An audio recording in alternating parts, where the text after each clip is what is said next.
그리움의 여정을 찾아서 제2권 31페이지 소제목 중학교 졸업을 하다니.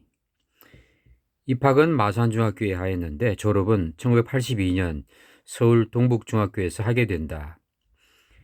중학교 3학년 11반, 까까머리에 단추 풀린 교복, 한자로 중자가 새겨진 모자, 쑥색의 책가방. 처음 마산중학교에 입학은 두려움과 무서움 그 자체였다. 머리는 짧게 깎았고 학교 정문 앞에 가면 선도부가 지키고 있고 복장 분량을 단속한다. 긴 머리는 단속 대상 제1호. 교복이 규정에 어긋났는지 본다. 처음으로 교복을 입고 등교를 하는 첫날, 고모집에 같이 제대로 사시던 아주머니가 옷 매무새를 봐주신 인자하신 분이 계신 것으로 기억된다. 그분 덕분에 교복의 단추를 잘 잠그고 모자를 바로 쓰고 학교에 가게 된다. 고마운 분이셨다.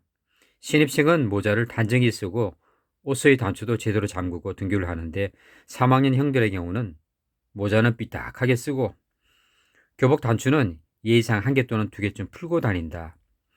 손으로 가방 바닥을 감싸고 허리춤에 낀다. 신발은 뒤꿈치 쪽을 접어서 신는다.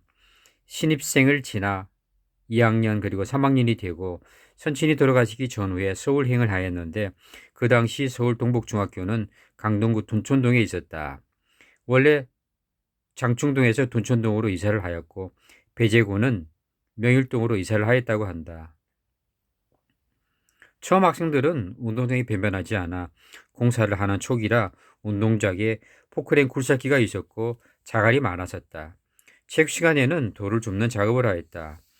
서울의 선생님은 말수도 유창하고 피아노도 잘 치시고 외모도 출중하셨다. 모든 것이 선망의 대상이었다. 초등학교에서는 공부를 쭉잘했는데 서울에서는 어림도 없었다. 반에서 중간 정도 공부를 한 것으로 기억된다.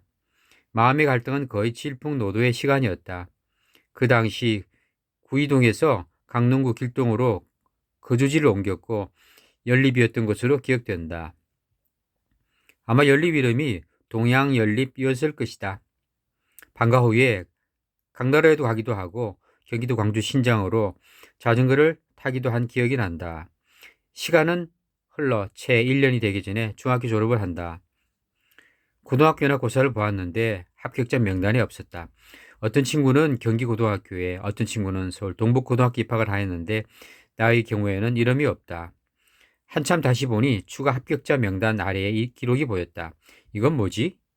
시골 학교에서 곧장 공부를 하였는데 서울에서는 고등학교 입학 수렴에 떨어지다니. 그만큼 마음의 갈등이 많았던가 보다. 그 이후 강동구에서 광명시로 이사를 하였던 것 같다. 처음에 무슨 연립에 살았는데 연립 이름은 기억이 나질 않는다. 형의 어떤 사정에 의해 그 연립에 지하방으로 들어간다. 그 당시 조카가 있었는데 유치원에 가기 전이었을 것이다. 접시에 먹을 것을 담아서 먹게 하고 학교에 갔는데 방과 후 집에 와보니 난리가 났다. 얘기를 들어보니 조카가 집안에서 연신 울었고 문은 잠겨 있어 문을 따고 누군가 조카를 밖으로 나오게 했다고 하고 나한테는 학교를 갈 때 왜 문을 잠그고 나갔느냐고 연신 퍼붓는데 정신이 없었다. 학교는 가야 하고 그래도 조카가 배고플까봐 접시에 먹을 것을 주었는데 무엇이 잘못된 것일까? 엽고 형과 형수는 서로 다른 길을 가게 되고 정신이 없었다.